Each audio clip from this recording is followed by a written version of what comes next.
Why are macrobiotic diets apparently so effective at reducing blood sugar levels in diabetes within just a few weeks' time?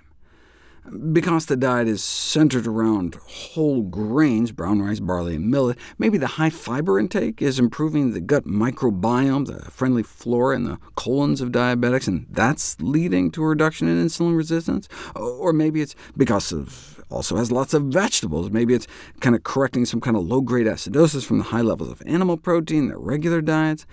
Regardless, this was after just 21 days. Can macrobiotic diets also help with longer-term blood sugar control?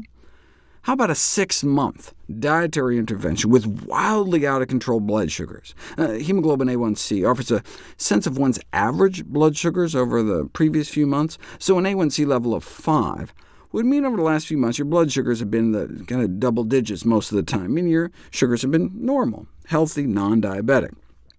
But an A1C of like 6 is pre-diabetes territory, and 6.5 can be a sign of full-blown diabetes. But under 7 is considered controlled diabetes. That's what diabetics are striving towards with pills and insulin injections, and anything over 7 is considered out-of-control diabetes.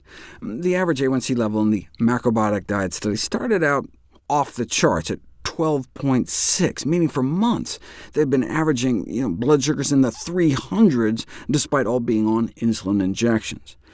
But then they were placed on the so-called MAPI-2 diet, a strictly plant-based macrobiotic-style diet centered around whole grains, vegetables, and beans, with some sesame seeds and green tea. What happened? A1C levels started out with a wildly out-of-control diabetic 12.6, despite daily insulin injections, and 6 months eating that diet ended up averaging a non-diabetic 5.7. And are you ready for this? That was after they all were able to eliminate their insulin. They went from 100% on insulin without a controlled diabetes to 0% on insulin, averaging non-diabetic blood sugars. That's the power of plants. And 3/4 were off all their diabetes medications completely in just 6 months' time. And what are the side effects? How about LDL cholesterol dropping 20%, triglycerides dropping nearly 40%, though of course anyone starting a strictly plant-based diet must ensure a regular, reliable source of vitamin B12. All we need now is a randomized controlled trial, and here it is. Type 2 diabetics are randomized to the macrobiotic diet versus the recommended American Diabetes Association type diet. So here's an example of a typical day on the macrobiotic diet. A savory whole grains cake for breakfast with green tea with brown rice sesame balls for a snack. Lunch was a vegetable millet soup and a brown rice salad with lots of vegetable sides, and adzuki beans, more whole grain snacks, and a dinner similar to lunch, vegetable barley soup, lots of vegetables, chickpeas, green tea throughout the day.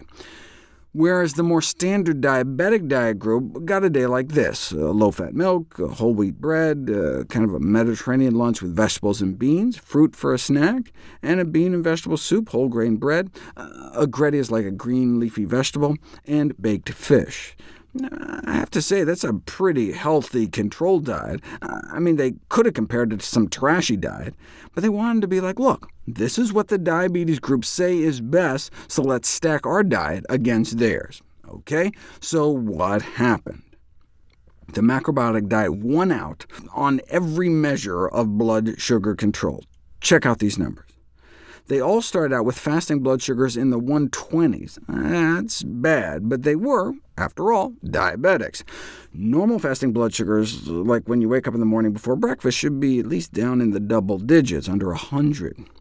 When they put people on this relatively healthy Diabetes Association diet, their blood sugars got better over the 3-week study, from the 120s down into the 1-teens.